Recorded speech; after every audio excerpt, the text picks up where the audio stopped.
So hello everybody, I'm in central London, Portland Place, up near Regent's Park, it's that greenery behind me, and I'm just heading down to a weird building called the Royal Institute of British Architects.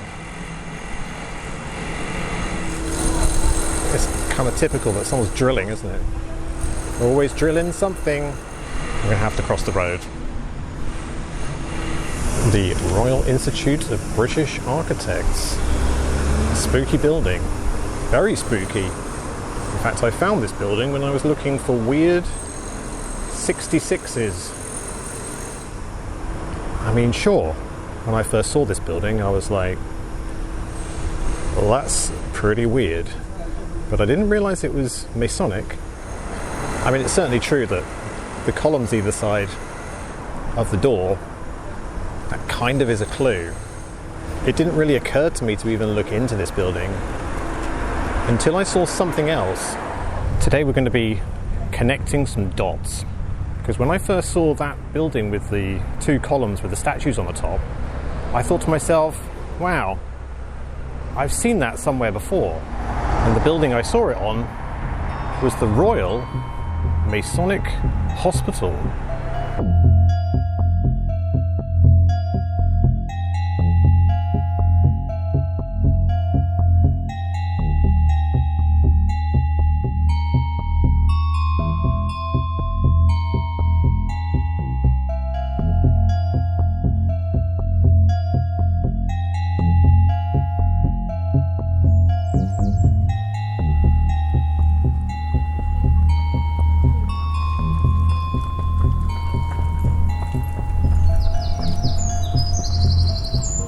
Significant, spooky, and also abandoned.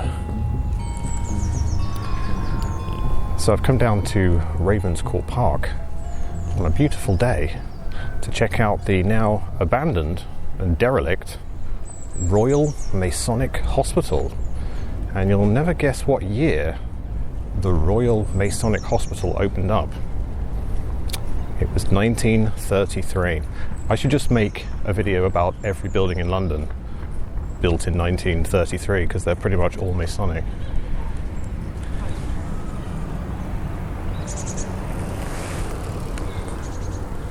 So you can see the green boarding around it, right? Because this thing is apparently going to be converted into luxury flats, and it's been closed for a very long time. In fact, look, this boarding's been there for so long, it's actually got ivy growing all over it. And that is several years worth, isn't it? I think. A horticulturalist can correct me if I'm wrong. And I wasn't actually expecting that these gates would be open, but when I see an open gate, it's implied right of access. So let's go.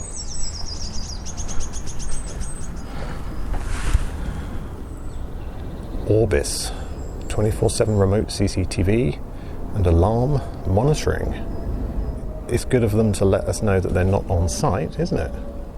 Telereal Trillium. What on earth? For any issues or queries. Huh.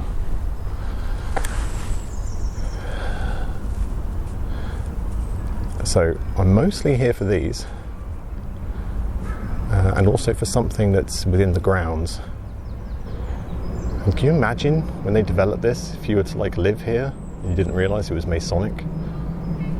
It would still have an effect on you, I think. The architecture is really quite refined. A bit basic and blocky, but very refined. I'm going to put the drone round, so we'll have a proper look at those in a bit. Oh yeah. There's the CCTV monitoring. I suppose it'd be quite interesting if somebody did turn up. Maybe the Masonic police will turn up, wearing their stiletto tartan hats. I doubt it.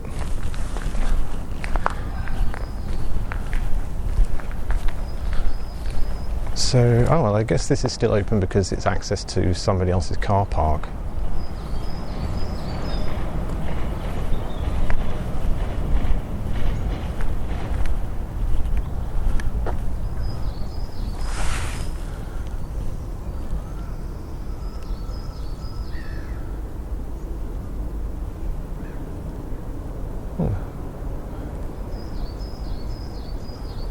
guess they leave this here so people can make tinfoil hats. A lot of people in the comments actually have been saying that I should wear a tinfoil hat, which means I'm getting through to the normies, guys. When a normie says, wear your tinfoil hat, you're one step of the way. Right, we can't get any further this way.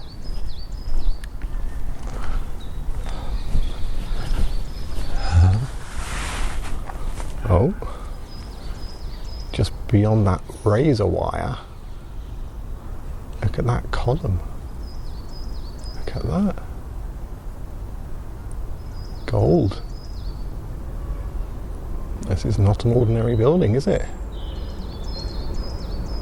This is special.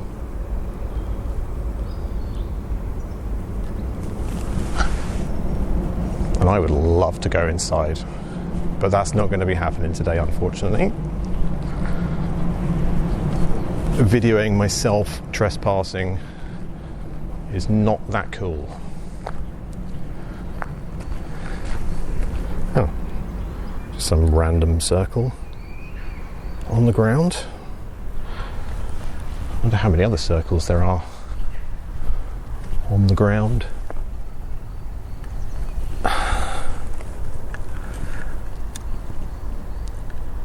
There's the old main entrance. Anything still on the signs? No, the signs have been removed, I think.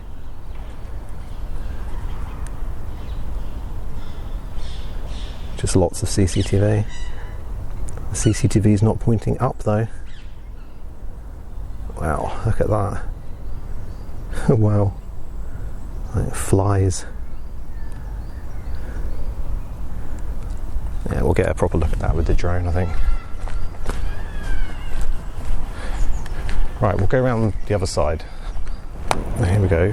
The Chiswick Nursing Centre is the building on the other side of this road. So where we just were is like on that side. And this side, the nursing centre, is still open. And it was all part of the same development, so I'm not sure if they technically would call it a Masonic nursing college or anything. But the building is Masonic. That is for sure. Look at that.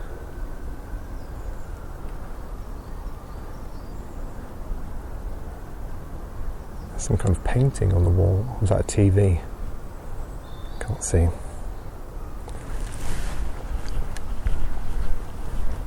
I mean, it says private road, no public access or right of way. But there's not a barrier until we get to there, so we might want to be delivering important information in the form of a small leaflet, mightn't we?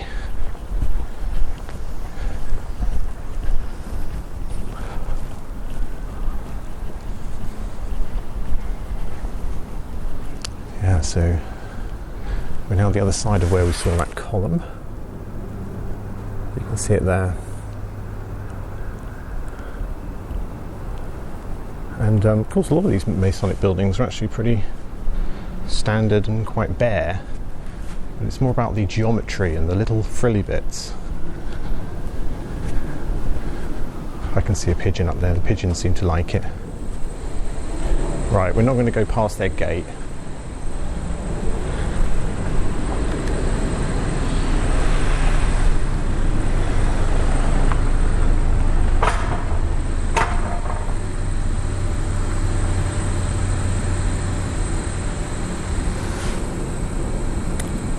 There's some kind of tower on the end there.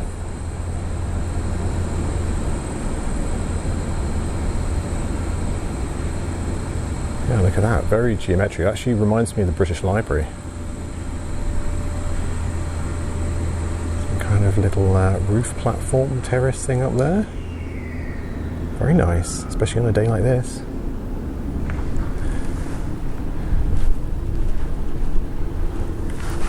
I can see some kind of urn in there, look. What's that all about? And these circular, I would call it an atrium or something, I don't know. These circular stairwells. Some like circular stairwells here. Very pleasant. This isn't too pleasant looking though, is it? I bet when they've converted these into flats, this is going to be a very expensive place to live. Very posh. Right, I think we'll get the drone up.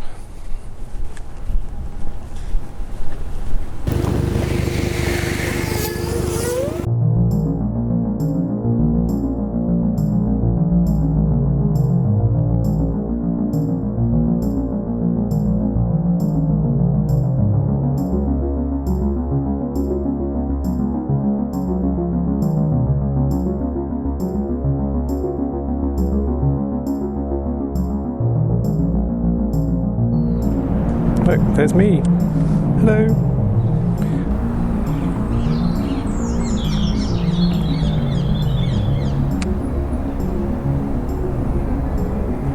Yeah, there's the urns that I spotted. Looks like they're maybe just planters or, I don't know, they're ancient Greek, aren't they? Masons are obsessed with ancient Greece. Nature is trying to take building back.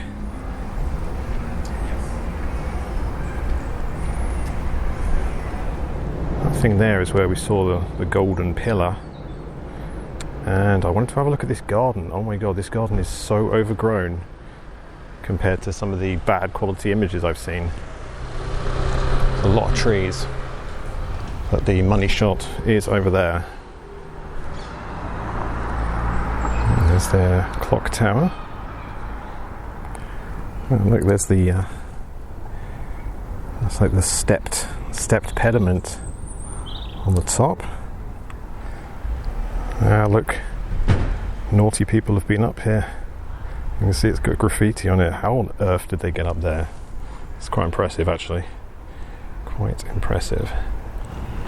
That is at 33, isn't it? 6:33. Huh. That's interesting. And yes, in the garden here, they have like a big square. Oh yeah, you can barely see it. I wonder how low I can get. Yeah, can you see that? But yeah, big sort of diamond square. Let's have a little scoot around. It's all fenced off, isn't it? I'm worried about people like falling into that trench, into Shrek Swamp, and never coming back out.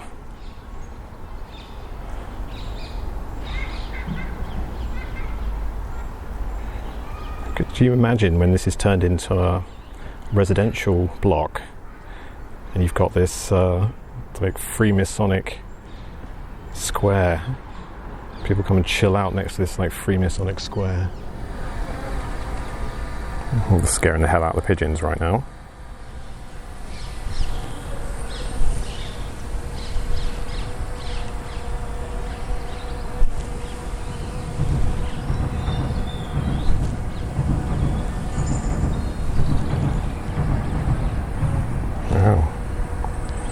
Oh, he's holding a bird, actually, isn't he? This guy. Getting a bit close to the building there.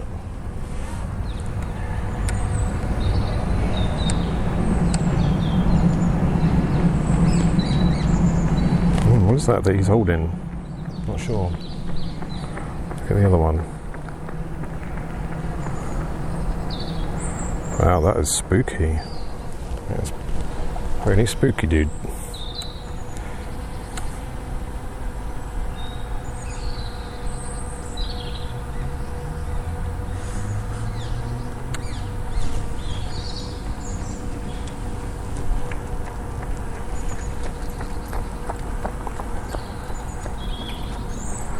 I feel like I can see something inside there. Let's go slightly lower.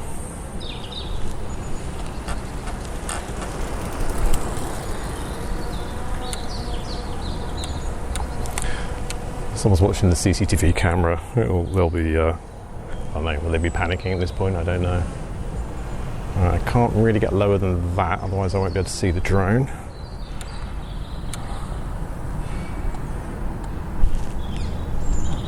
can't get any closer than that. Have to rely on this dodgy Whoa. What is that? Yeah, it's like an angel or something. Wow, that is spooky. I can hear sirens. I can presume they're not coming for me.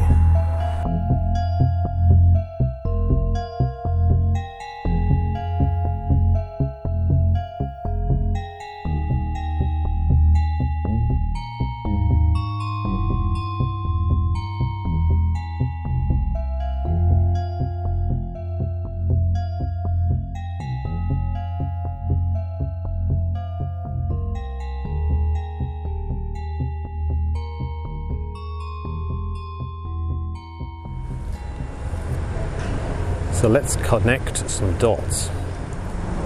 So statues on top of columns on the entrance of a building is clearly a Masonic reference. The architect of this building, by the way, was called George Gray Warnham, a Freemason. You probably wouldn't be surprised to hear. Is there anything else in London that he also designed? Because maybe that is Freemasonic as well. Well, yes. George Gray Warnham also designed Parliament Square. So you probably weren't aware that Parliament Square is in fact Masonic, a Masonic square. Stands to reason. The sculptor who created those majestic columns and statues at the Royal Masonic Hospital was called Gilbert Bayes. So I thought an interesting experiment in dot connection would be to figure out what other buildings in London also have parts of them designed by Gilbert Bayes, because he was a well-renowned and favourite in terms of Masonic sculptors. So where we can find his work, it's likely that we will find that the buildings have a Masonic flair.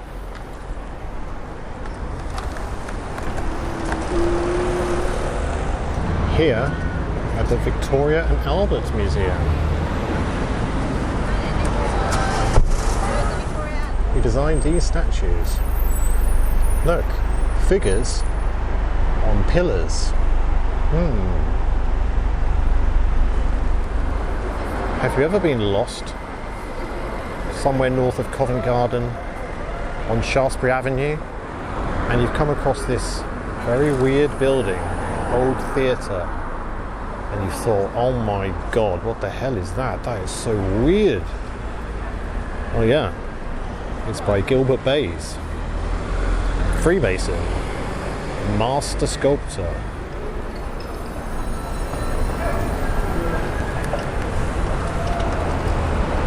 So here we are at Selfridges on Oxford Street. Gilbert Bayes designed this, the Queen of Time.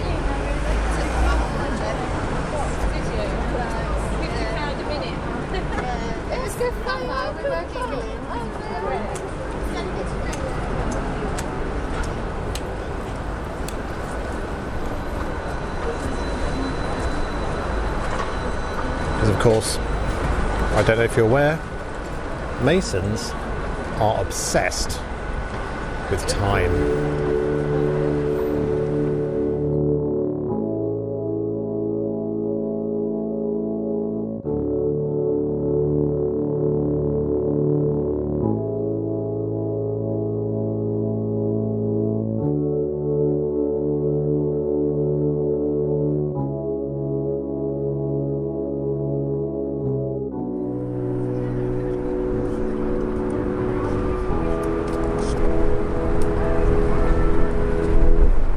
BBC Broadcasting House, the old part, which was built in 1932. Oh, we were too busy the following year.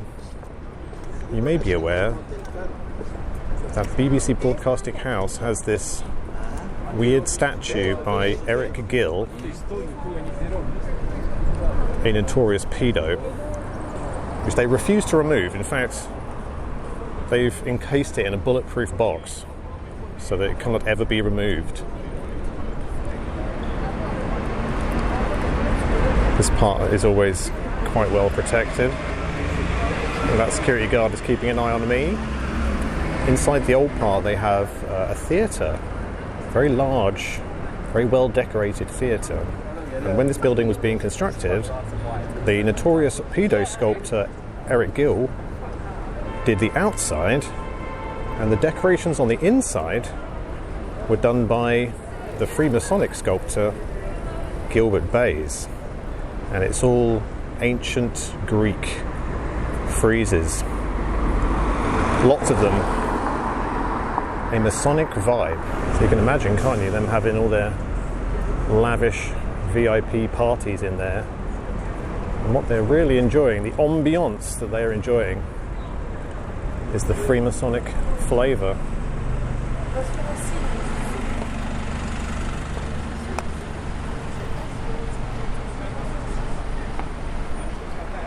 So there we go, guys.